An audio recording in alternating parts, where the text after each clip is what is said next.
Pessoal, o negócio é o seguinte: o Campeonato Brasileiro ele apresenta desafios como nenhum outro no mundo apresenta. O primeiro, a quantidade de times grandes, times de camisa, com torcidas grandes e representativas. O Brasil tem pelo menos aí 13, 14 times que nós podemos considerar times de camisa, times de elite, times de grande torcida.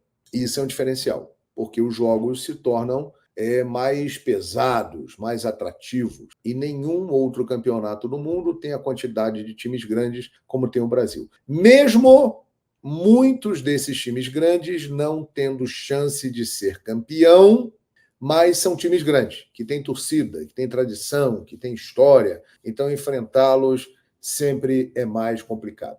Depois, o tamanho do país, as viagens.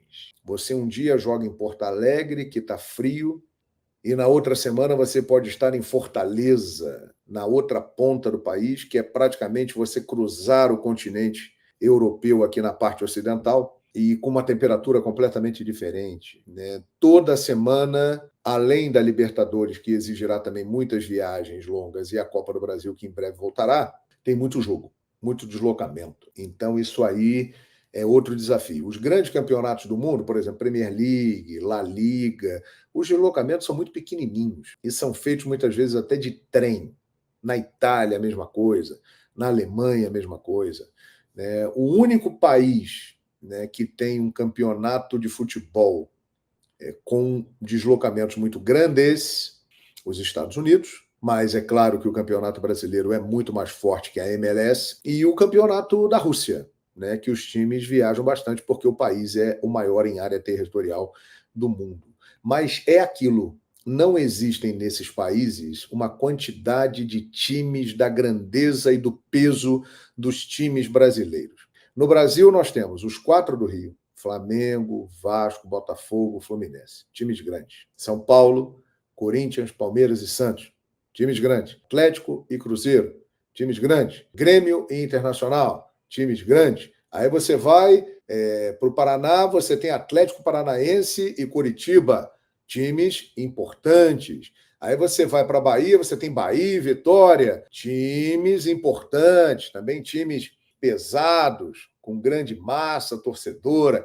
Aí você tem o Fortaleza lá na Arena Castelão, que é enjoado de jogar lá, né? Torcida fantástica. Agora você tem o Atlético Goianiense, que está fazendo um grande trabalho lá em Goiânia. Tem o Cuiabá, que faz um grande trabalho também lá no Centro-Oeste. Só falta mesmo um representante da região norte do Brasil. Quem sabe aí o Paysandu ou o Amazonas não consigam chegar à primeira divisão do futebol brasileiro. Eu citei o Santos aqui, né, porque estava falando do contexto histórico, né, dos grandes times brasileiros e exemplificando que nenhum país do mundo tem a quantidade de times grandes que tem o Brasil. O Santos estará jogando a Série B esse ano, vai cortar um dobrado, mas eu acho que vai voltar. Então esse é um outro ponto. Além disso, as viagens das demais competições, que são longas. Por exemplo, daqui a 2 semanas voltam Libertadores e Sul-Americana. Muitos times viajarão para fora. Por exemplo, Palmeiras vai jogar em Quito contra o Del Valle, Flamengo vai jogar em La Paz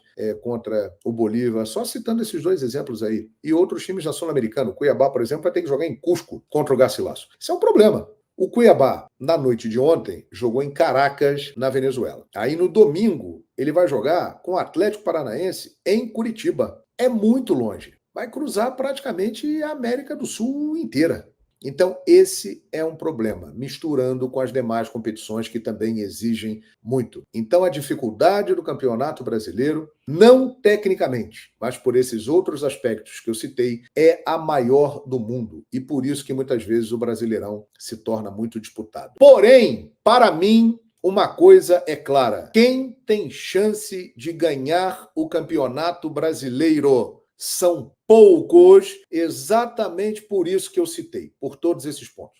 Para ganhar o Brasileirão, tem que ter elenco, tem que ter um trabalho já consolidado ou um trabalho que esteja iniciando, mas que seja afinado entre técnicos e jogadores, comissão técnica e integrantes do elenco. Senão, já era. Você tem que ter peças de reposição de qualidade e você tem que ter 2 times competitivos para ir revezando, porque senão não aguenta. Vai ter que selecionar um jogo aqui, outro jogo ali, para poupar. Então, galera, claro que os times querem ganhar a Libertadores da América, que é o principal objetivo, é a grande meta. A Copa do Brasil é muito importante, tem uma premiação muito alta, mas para ganhar o Campeonato Brasileiro, por todos esses fatores aqui que eu citei, para mim, exatamente por ter muito elenco e ter um trabalho que está se consolidando, o Flamengo de Tite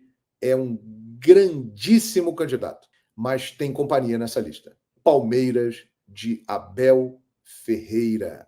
Esses 2, para mim, estão em destaque de novo. São os times que têm mais chance de ganhar o Campeonato Brasileiro e suportar essa maratona com as outras competições. E eu coloco mais um nessa relação com chance de ter a conquista do Brasileirão. O Atlético Mineiro, o Galo. Está em desvantagem porque o Milito acabou de chegar. Então, os jogadores estão assimilando o trabalho dele. Isso é uma desvantagem em relação ao Palmeiras, do Abel principalmente, que está lá há praticamente 4 anos, e o Tite, que chegou no Flamengo há 6 meses. Mas o Atlético tem elenco. O Atlético tem grandes jogadores e tem peças de reposição. Então, para mim, o título brasileiro ficará entre Flamengo, que para mim é o que tem mais chance, Palmeiras, que tem muita chance, e o Galo, que tem chance. Desses 3, para mim, não escapa. Fica entre um deles. Aliás, como foi no ano passado. O Red Bull Bragantino apareceu na reta final, fez um bom campeonato. O Botafogo foi uma grande surpresa, tinha o título na mão e jogou fora. E aí ficou sobrando para quem o título? Palmeiras, Atlético ou Flamengo, que cresceram no segundo turno e entraram na disputa. E o Palmeiras pegou. O Palmeiras é o atual bicampeão. Então, anote o que eu estou falando. Para mim, está muito claro. A briga por Libertadores será muito intensa, a briga contra o rebaixamento será intensa, mas para título tem 3 candidatos. Acabou aquela história, pelo menos nesse momento, que o Brasil tem 12 candidatos ao título de campeão brasileiro. Há muito tempo isso não acontece. O Brasil tem 3 candidatos ao título do Brasileirão: Flamengo, Palmeiras e Atlético Mineiro. Tem times que podem correr por fora? Tem, mas vai depender de como estarão em outras competições e, em muitos momentos, podem priorizar essas competições. E aí eu cito o Fluminense, que tem um bom elenco, o Internacional, que está formando um bom elenco, mas a coisa não anda, o Atlético Paranaense, tem o Cuca, que é um ótimo treinador e tem um elenco interessante, né? O São Paulo, que o Carpini parecia que ia engrenar, mas caiu de produção o trabalho dele.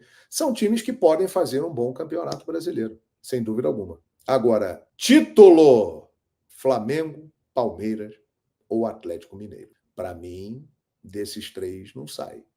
Essa é a minha opinião.